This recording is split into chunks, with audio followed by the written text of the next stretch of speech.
이 기막힌 잠은 김원희 시인의 여느 날 여느 아침을 이라는 시의 19에서 가져왔습니다. 지난 퍼포먼스의 서문에도 직접 인용을 했었던 19인데요.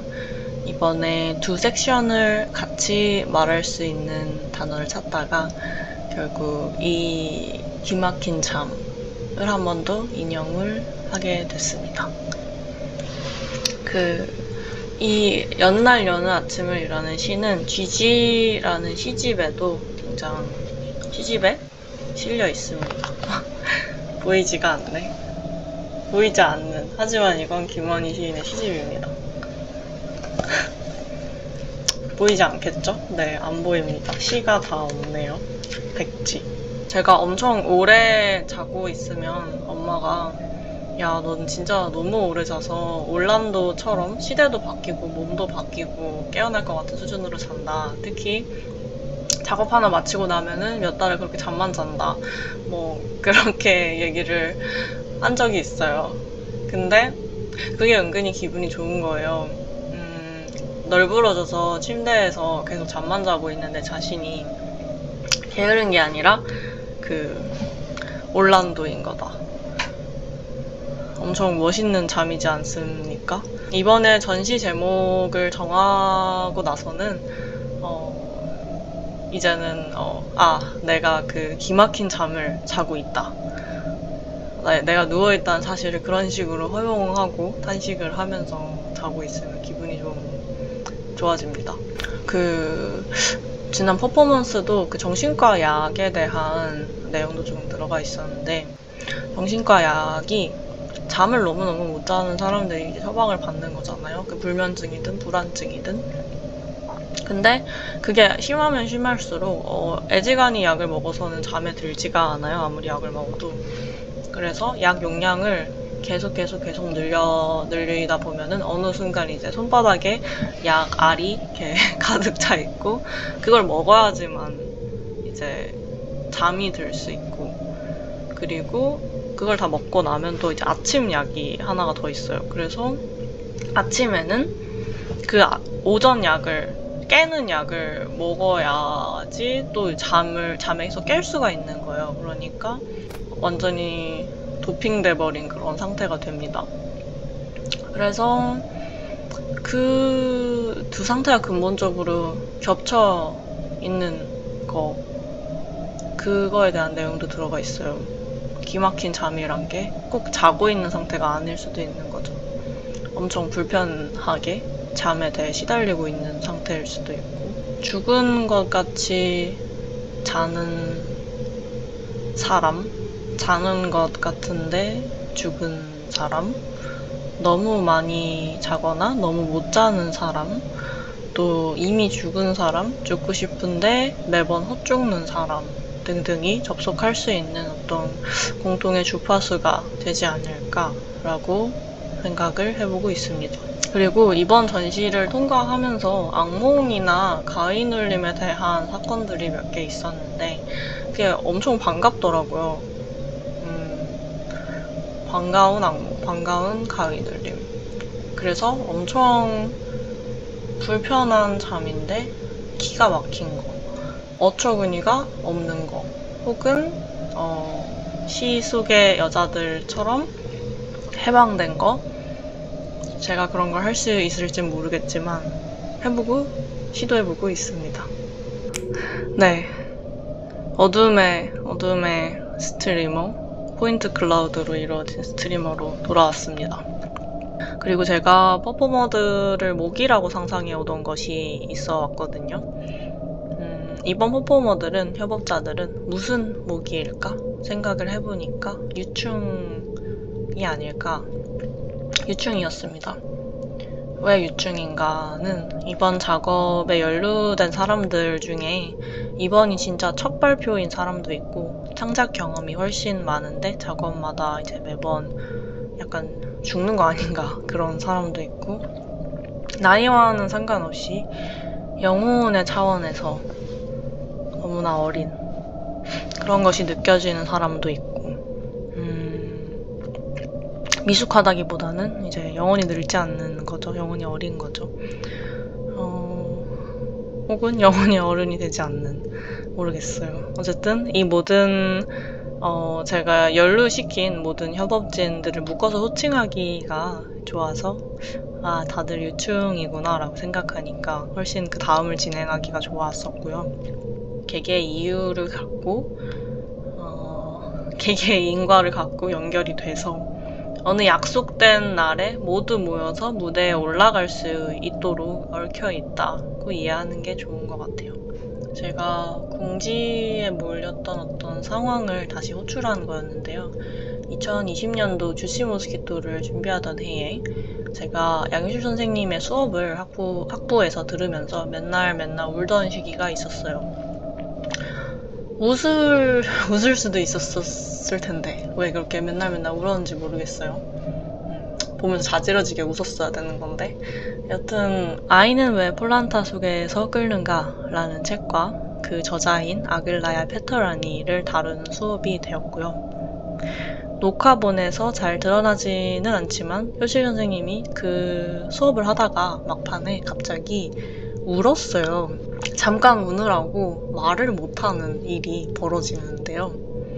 다시 반복되는 상황에서 우는 사람이 달라지는 게 뭔가 복수를 한 것처럼 해소되는 이상한 느낌이 있었어요. 퍼포머이자 기록자로 등장했던 건 사진가인 홍지영 작가이고요. 요 물의 시간들이라는 사진집을 보고 연락을 드리게 됐었습니다. 19금으로 판정이 된 사진집인데 보이지 않으니까 이렇게 보여드리겠습니다. 자신의 트라우마에 1인칭으로 타인을 접속시키는 그런 인디게임을 만드는 사람들을 좀 보게 됐어요. 그래서 와, 이건 진짜 익혀보고 싶은 도구다 라는 생각을 했었죠. 이제는 게임이라고 해서 플레이할 수 있다고 해서 누군가가 더 가깝게 접속할 수 있는 건 또 아니구나 라는 걸 알게 됐고요. 오히려 게임이 익숙하지 않은 미술 관객은 플레이를 한 번도 안 해볼 수도 있는 거고, 제가 만드는 게임에서 발견되는 특정한 플레이의 감각이나 리듬 같은 게 조금씩 보이고 있어서 그거를 되도록 어렵지 않은 플레이와 복잡하지 않은 구조 안에서 접근 가능하게 보여주고 싶다는 생각으로 다듬는 편이고요. 나단 게임과 더불어서 사진도 저한테 굉장히 새로운 방식의 기록이었는데요. 이 기록물들을 어떻게 다뤄야 될지 고민을 하다가 AI 서비스가 여러 개 있는데 그 중에서도 이제 어떤 서비스의 이미지 베리에이션과 이미지 익스펜션이라는 기능을 주로 활용을 했었습니다. 그래서 이미지 베리에이션의 경우에는 이미지를 넣으면, 원본 이미지를 넣으면 그것과 유사하지만 완전히 완전히 새로운 형상을 갖는 이미지를 이렇게 뱉어내는 그런 기능이에요. 그래서 어떨 때는 정말 말도 안 되게 이상한 이미지, 다 해체된 이미지, 훼손된 이미지를 뱉어내는 거를 보고 꼭 AI의 신경망이 내 퍼포먼스를 읽고 이게 뭐였는지를 크리틱을 해주는 것 같다는 생각을 했어요. 그러니까 분명히 이게 뭔지 모를 텐데 라벨링해서 조합을 만들어내는 걸 텐데 꼭 퍼포먼스의 무의식을 알고 있는 것 같다는 그런 생각이 들 때가 있었어요. 퍼포먼스 이후에 AI로 새롭게 생성된 이미지들이지만 명백히 아카이브에 속한다. 사실은 퍼포먼스 현장에 있었지만 뭐 찍히지 않은 존재들을 다시 되살려주는 귀신 카메라 같다는 느낌도 있고 이게 그러니까 이후에 만들어진 게 아니라 그냥 이건 이미 거기서 촬영됐던 거다. 그거를 나는 현상하는 것 뿐이다 라고 생각하고 있습니다. 퍼포먼스에 찍히지 않은 사진, 실제로는 그런 피사체도 없는 사진 등을 섞는 과정은 홍지영 작가와 이제 공동 작업으로 진행을 해보고 있고요.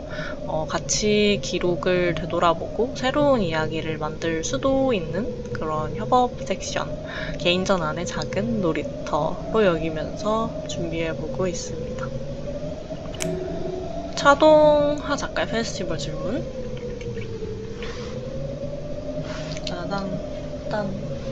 아빠이고 아빠가 죽은 지 보름도 안 됐을 때에 전남 수묵 비엔날레에서 연락이 와서 작업을 출품하기로 되어 있다고 하더라고요. 2년 전에 여름 정도였던 것 같습니다.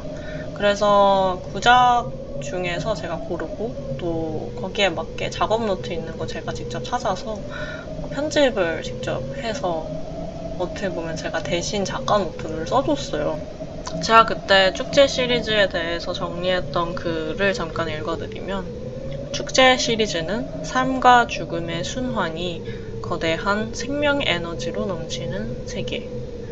인간사의 희노애락을 구성하는 이 화려한 색채는 정성스러운 꽃상여로 배웅하는 왕자의 마지막 길. 또 특히 축제 시리즈에 관심이 갔던 이유는 꽃상여, 무지개로 이어지는 이미지 때문이었습니다. 심지어 명백히 무지개를 대표하는 무지개 색을 쓴 거죠. 근데 제가 키어라서 그냥 무지개 그 프라이드로밖에 안 보이는 거죠. 여튼 그런 작업이 한 점 있는 것도 너무 이상했고요. 그리고 네, 타동아 씨가 키어를 생각하면서 그 작업을 했을 것 같지는 전혀 않고요. 타동아 씨가 이제 대학에서 학생들을 지도하고 있었었는데, 아빠의 지도 학생이 퀴어면 그 사람은 진짜 힘들겠군, 그런 생각을 평소에 많이 했었습니다. 남겨진 닭종이가 아빠의 살점 같다, 이런 느낌이 있었는데, 이게 무슨 말인지에 대해 조금 더 설명을 해보겠습니다. 장례 이후에 이제 학교 연구실을 정리하고 나니까 그 짐이 집으로 오면서 상자들로 가득 차서 집이 거실이고 방이고 할 것 없이 소굴처럼 됐었어요. 사람이 사는 공간보다 상자가 더 많아진 상태가 됐었고, 쓰레기 냄새 나고 상자로 가득 찬 그런 집에서 꽤 몇 개월을 살았었는데요. 이후에 조금 회복이 돼서 이제 물건은 기부하거나 팔고, 작업은 기증하거나 팔고, 근데 재료는 대체 어떻게 해야 되나 싶은 거죠. 물건과 작업 사이의 존재가 재료처럼 느껴지는데요. 빈 액자도 너무 많고, 염색만 해놓은 닭종이가 특히 너무 많았고, 심지어 축제 시리즈가 이제 10년 전을 마지막으로 새로운 신작이 나오지 않은 마지막 시리즈인데, 돌아가시기 전에 작업해보려고 막 이렇게 펼쳐놓은 것들이 작업실에 많더라고요. 스케치도 있고. 그래서 버릴 수가 없어서 내가 쓰든 망치든 내 작업 안에서 소각을 시켜버려야겠다. 그래야지 이 짐들을 다 치울 수 있겠지. 염색된 닭종이가 많지만 또 수량이 절대적으로 정해져 있다는 것도 재밌는 점이에요. 왜냐면 그거를 그렇게 염색해놓은 사람은 이제 없으니까. 그래서 처음에는 이 재료를 다루는 게 조금 겁이 나서 축제 시리즈 엽서랑 도록부터 잘라봤었는데요. 그러다가 재료를 직접 만지고 잘라보니까 이 재료가 아빠 살점 같이 느껴졌어요. 근데 아빠 살점인데 무지개 색이고 나는 그 살점을 자른다는 생각이 들었고, 제가 쓰는 가위가 요 재단용 가위여서 큰 천을 자를 때 빳빳이 펴고 이제 살짝만 이렇게 힘을 줘도 이렇게 슉 잘려버리거든요. 재료를 여러 장 망치기도 하고요. 또 그렇게 하는 게 좋았던 것 같아요. 이 종이들이 계속 줄어든다는 게. 시반이 나타난 몸의 형상과 색깔, 그 장면이 끊임없이 반복해서 제 이 주변시로 보이는 증상을 겪었어요. 엄청 시달렸던 증상이에요. 거의 절반은 현장 사진인 것 같아요. 그냥 그 사람들이 어떻게 널브러져서 죽었는지에 대해서 엄청 많이 찍혀 있어요. 근데 벌레 죽은 거는 다들 흔하게 볼 텐데, 사람 죽은 거는 볼 일이 잘 없잖아요. 자기 가족이지 않는 이상, 혹은 정말로 우연히 사고 현장을 보지 않는 이상. 근데 그런 것도 다 이렇게 가려져 있고. 근데 이 책은 그냥 서점 가면 살 수 있는 책이에요. 미성년자도 살 수 있을 것 같다는 생각도 들고, 상상이 더 무서울 거라고 생각하는데 보는 게 더 무섭습니다.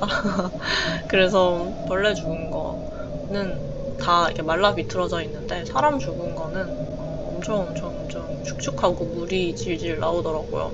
이 재료도 그 물감을 완전히 푹 적셔서 여러 번 발라서 말린 거라서 처음에는 엄청 축축했을 텐데 지금은 이게 몇 년 된 재료인지도 모르겠어요. 최근에 염색을 한 건지 옛날 재료를 쓰는 건지. 이건 완전 다 말라 비틀어져 있는 재료거든요. 네, 돈벌레는 어떻게 보면 몸이 엄청 기하학적이고 규칙이 서 있어서 그 모습이 엄청나게 혐오감을 일으키기도 하고 근데 동시에 엄청 아름답거든요, 돈벌레의 몸은.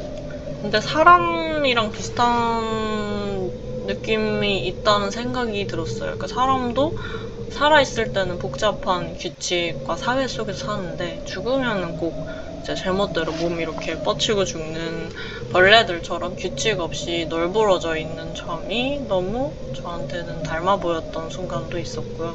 법의학 책에서 본 죽음들을 오리고 벌레들의 죽음도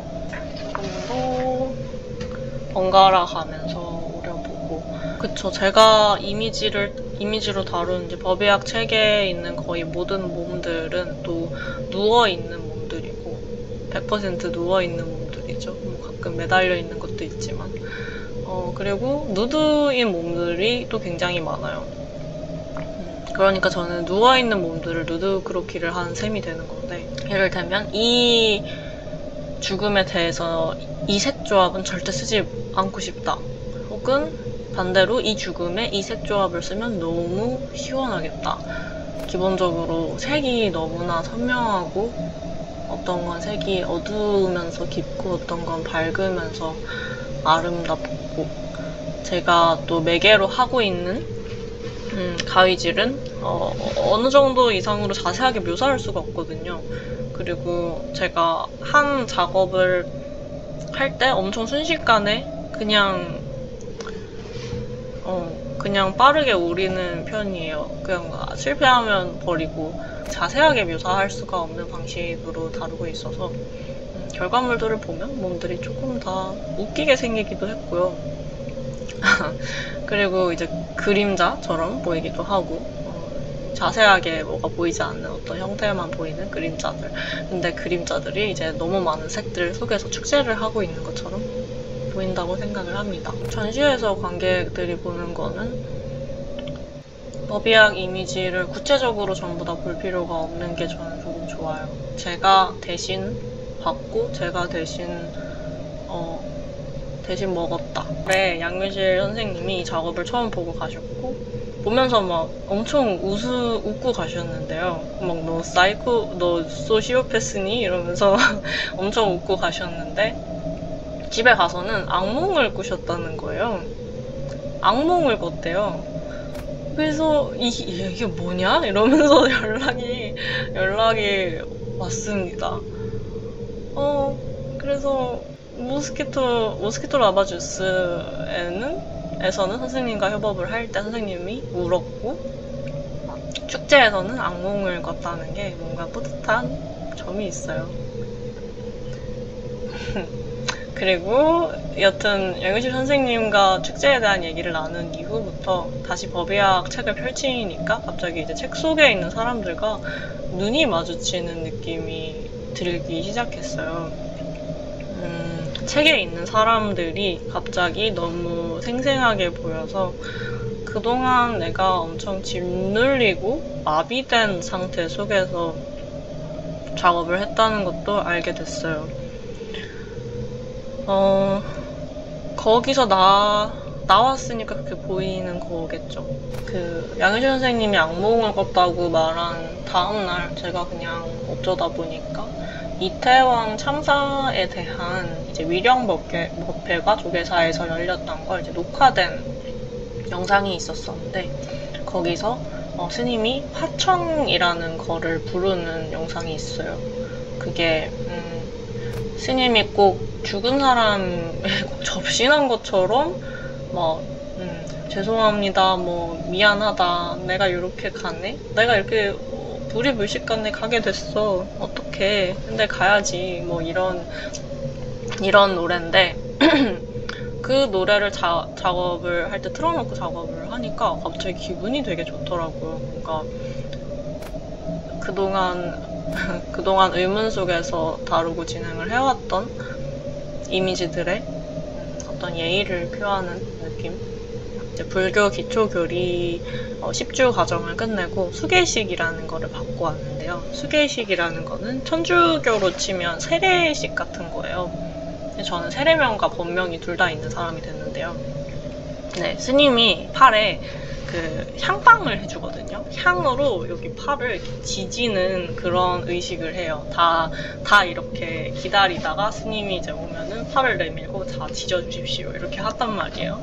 근데 돌아와서 염색된 닭종이 중에서 이제 얼룩이 묻어서 곤란했던 작업이 있었는데 문득 그 부분을 향을 꺼내서 이제 향으로 태워봤어요. 그러니까 일종의 걔한테도 향방을 해준 거고, 그랬더니 이제 제가 작업한 모든 이 시리즈들의 몸들이 그 무지개 몸들이 같이 수계를 받은 느낌이 들더라고요. 같은 날 같이. 좋은 느낌이었어서 말을 한번 해봅니다. 그리고 또 어떻게 보면 제가 살아있는 게 너무 좋지 않아서 계속 더 끔찍한 걸 보려고 들여다본 책이기도 한 거죠. 돌이켜보니까. 그래서 그런 점에서는 아글라야 페토라니의 폴란타 속에서 끓는 아기가 그게 이제 아글라야 페토라니한테는 현실을 견디는 방법으로 그런 괴담, 끓여버리는 괴담. 냄비를 열었는데 고기가 아니라 알고 보니 아기였다. 그런 괴담이 한국에도 있잖아요. 그런 이제 이야기를 믿고 살았던 그런 이야기를 최선의 어떤 믿음으로, 현실을 견디는 최선의 믿음으로 만들었던 작가인 건데, 저한테는 이번 전시 준비 기간 동안 법의학 책이 그런 존재였다는 생각도 문득 듭니다. 근데 뭐든 오래 보고 있으면 그걸로 뭔가를 하면 그게 시간이 지나고 그 행동이 쌓여서 완전 다른 느낌을 주는 걸로 바뀔 수도 있다는 게 엄청 신기하네요. 지금은 이 닭종이를 보고 있을 때 느낌이 정말 많이 달라요. 법의학 책도 그렇고. 그런 과정을 거쳐온 스스로가 좀 수고가 많았네요. 되게 많이 친해졌거든요. 네. 어느 페이지에 누가 있는지 다 알고 있어요, 이제는. 그래서 그 친구들이 제가 작업을 계속하지 않으면 조금 아쉬워하지 않을까. 아직 다루지 못한 이미지들도 많은데, 다루지 못한 죽음들도 많고, 그래서 계속 해보고 싶다는 생각은 듭니다. 네, 마지막으로 7개의 파트로 이루어진 코끼리들을 7개의 스테이지를 거쳐서 이제 하나의 코끼리 프랙탈로 이렇게 제안을 하는 그런 작업인 세븐 엘레펀츠에 대한 설명으로 마무리를 하려고 하는데요. 또 이 모드 때문에 안 보이죠? 네, 이 책 제목이 모기 뒤에 숨은 코끼리라는 책이에요. 근데 책 자체는 그 상담 심리학에 대한 얘기고, 누군가가 엄청 사소한 일로 엄청 크게 화를 낼 때가 있잖아요. 그 사소한 일이 아무리 모기 같더라도 사실은 그 뒤에는 코끼리라는 어떤 거대한 그런적 트라우마가 숨겨져 있기 때문에 그런 거다. 그것이 자극됐기 때문에 그렇게 불같이 화를 내는 거다. 뭐 그런 거에 대해서 7가지 사례로 7명의 내담자를 소개를 하는, 그 사례를 소개를 하는 그런 책인데, 뭐 플레이어가 코끼리를 하나 만들고 나면 또 다시 새로운 코끼리가 생겨나고, 그런데 그게 저는 꼭 환생 같다는 느낌도 들었고요. 또 제가 그 일종의 엔딩 부분에서 특정 기능을 이용해서 일부러 버그가 나게 했어요. 근데 그로 인해서 그 색이 들어간 온갖 메쉬들이, 몸통들이 버그 안에서 이렇게 꽃상여 행렬처럼 이미지를 만드는 순간을 발견하게 돼서 그 버그를 조금 살려서 완성을 시켜보고 있습니다. 네, 전시 소감은 망하지 않고 전시를 열 수 있어서 정말 다행입니다. 이 시기를 만약에 잘 지나면 누군가를 도와줄 수 있겠다는 생각을 했었어요. 네. 앞으로의 계획은 없습니다. 뭔가를 또 하겠죠? 안 할 수도 있고. 뭔가를 근데 하지 않을까 싶습니다. 끝. 감사합니다.